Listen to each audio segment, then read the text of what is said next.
Hello everyone, and welcome to After Alexander. Episode 107, The Wannabe Roman and the Cursed Trifecta.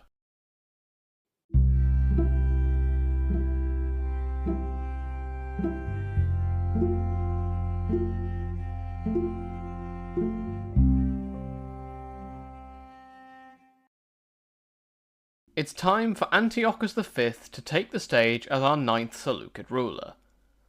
Just as a reminder, he is usually numbered as Antiochus IV, since our previous ruler isn't afforded a regnal number, despite in my mind meeting all of the qualifications to have one.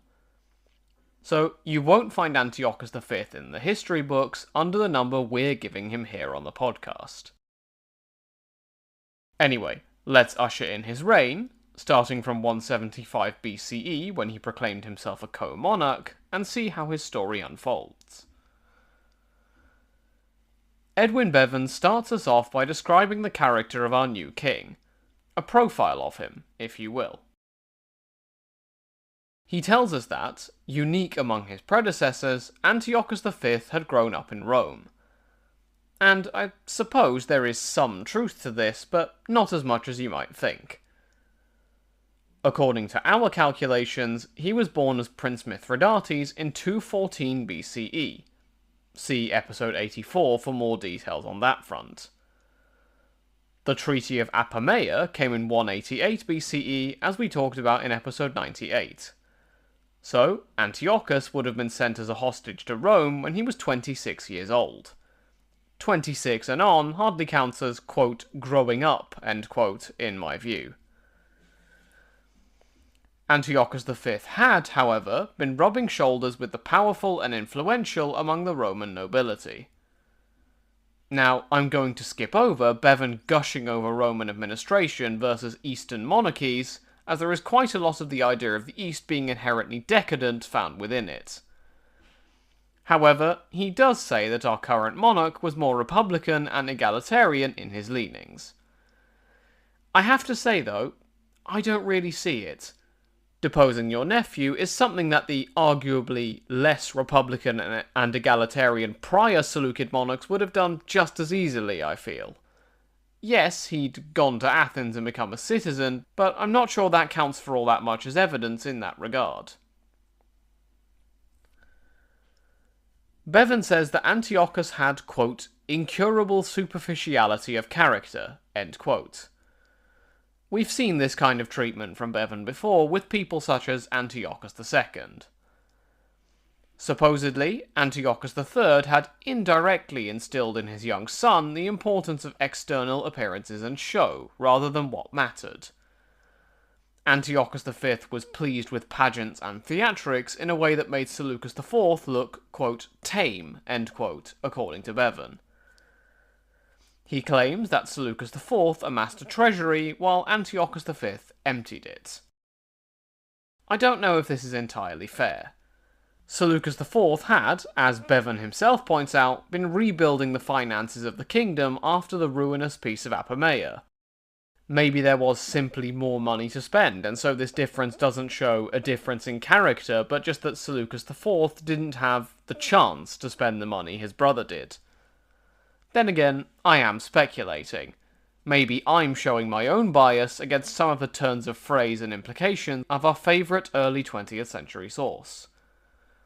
For instance, Bevan talks about how Antiochus V was essentially weak of mind and continuously needed new pleasures to stimulate him, loving showy displays and being bored by court protocol. Supposedly, he would slip out into the city, unnamed but presumably Antioch, at night and spend his time drinking, throwing money into the street, and, according to some eyewitnesses to one of his wild nights, dressed in gold with a crown of roses. By the way, we get similar stories of nightly escapades with the Roman Emperor Nero, who was also represented in Suetonius' 12 Caesars as a bit of a dandy a few centuries down the line. Maybe this is a trope of some kind, I'm not sure. Antiochus was also quite capable of throwing stones at those who got too inquisitive and followed him. There's also a story of Antiochus V bathing in a public bath, this time formally as the king, and when the precious salves were brought out, a member of the public shouted that it must be nice for kings to get to use such good smells. Antiochus remembered the man's face, and next time he saw him, he had a vessel of myrrh broken on the man's head. There was then a scrum of people trying to use the spilled myrrh, so they ended up slipping around on the floor, which Antiochus found hysterical. Antiochus was, fundamentally, someone who went against how things were usually done. He also sometimes showed up in a Roman toga and pretended to be campaigning to be aedile or tribune, which I can only imagine raised quite a number of eyebrows, especially given the Seleucid court's recent history with a rivalry against the exact people Antiochus was impersonating. The city of Antioch also saw gladiator fights for the first time during Antiochus's reign. So, that's the character of Antiochus V. Somewhat arbitrary and a wannabe Roman. However, there is another aspect to introducing Antiochus which we need to cover. This is his married life. Antiochus was not married during the rule of his elder brother Seleucus IV. However, he did end up marrying a widow. This was Laodike IV, widow of both Seleucus IV and Antiochus the young king. And yes, this does mean Laodike IV married all three of her brothers, although I have no idea of how much agency she had in the matter, but it's the ancient world, so I suspect not as much as you would hope. As I called it in the title of this episode, however, this set of 3 marriages is something of a cursed trifecta.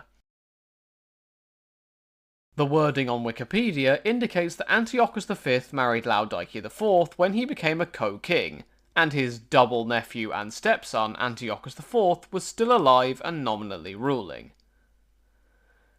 Antiochus and Laodike had 2 confirmed children, and imaginatively these are called, say it with me if you want, Antiochus and Laodike. An Antiochus is also mentioned on the Wikipedia page for Antiochus, but following this trail doesn't actually lead to a confirmed individual, so I will not be including her as one of his children. There may also have been a second Laodike, but this is uncertain. Finally, another possible child who may be relevant to our story in future is Alexander. Now, it's worth noting that a paper published in the Numismatic Chronicle and Journal of the Royal Numismatic Society in 1960 definitively refutes the claim that Alexander was Antiochus's son, saying that Alexander was just someone with pretension to being the king's child. So, that said, Antiochus and Laodike are our only confirmed children of Antiochus V and Laodike IV. Their daughter Laodike is also known as Laodike VI. Remember, her half-sister and simultaneous cousin is Laodike V. Laodike VI will later become the wife of Mithridates V of Pontus.